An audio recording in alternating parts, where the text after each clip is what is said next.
And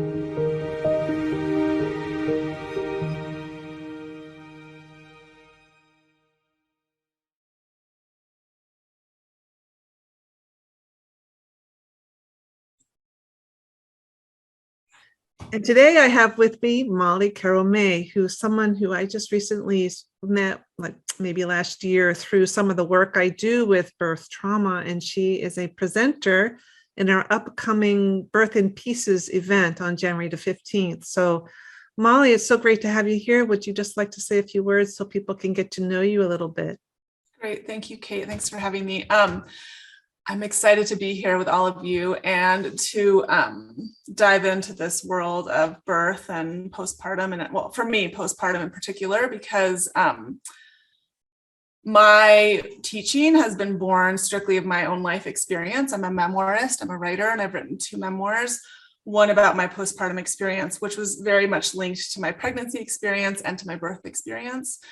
And so I lived that, I wrote about it, and I've taught many workshops for women in person, but also online around how to use a birth story as really a tool for healing in circles of others.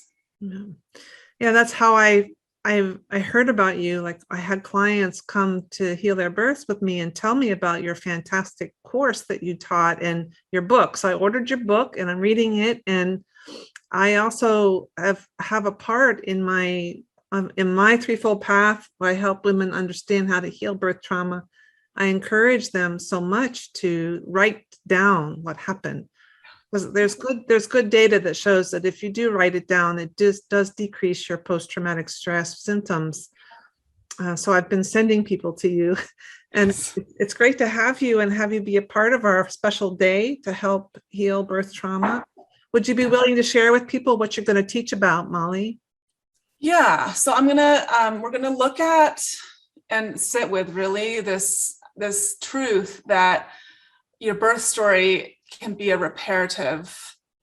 Well, your birth story can be reparative, essentially. So, and there are many stages of that. I think you mentioned the word layers earlier when we were talking, and as you said, writing it down early on feels really important, but that's a different thing than looking at it a couple years later, right? And they all have purpose. And so we're going to explore what we choose to write down and what we choose not to. And oftentimes that I say the first story that emerges is really a survival mechanism. It's that we remember things based on what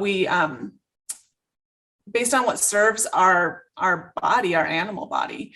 And then once we can look at it, we can explore, like, why did I choose to remember this and not this? Who have I told this to and not that to? Have I told anyone? The listening piece is really important. And not only the writing, but actually the vocalizing. So you can't quite see my belly, but like coming up and out of the throat and being spoken is a really critical piece of storytelling or story making. So I love the word storytelling because it's old and it's what we're accustomed to, but I use the word story making because I believe we make our stories. We have agency in our stories. And so the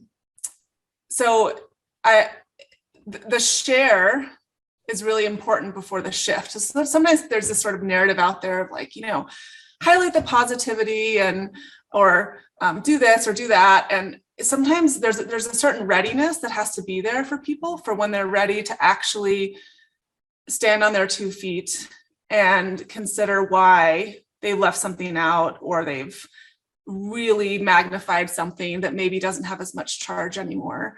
And so we approach it from a place of a lot of self-compassion and a lot of curiosity. And this has been big for me because the book that I wrote is one version of my story that happened not many years ago, but my daughter's now 8. I have a different, it's similar, but I have a different proportion of my narrative now than I did then. Interesting. So we're exploring proportion and we're exploring where we are in that process and keeping the story fluid. That's really key, allowing it to grow and evolve and change. Oh, this sounds so nourishing for Yeah. people. And I really hope that women will come and partake of what you have to offer and find you. I'll make sure I list I'll put your website in the notes here for this short YouTube about what you're going to present. But I so look forward to being a part of what you are offering us, Molly. So thanks for coming today. Yeah, thank you for having me. I can't wait to be there with everyone. And remember, our event, for those of you out there, is January the 15th, and it will start at 9 a.m. with the showing of Birth in Pieces.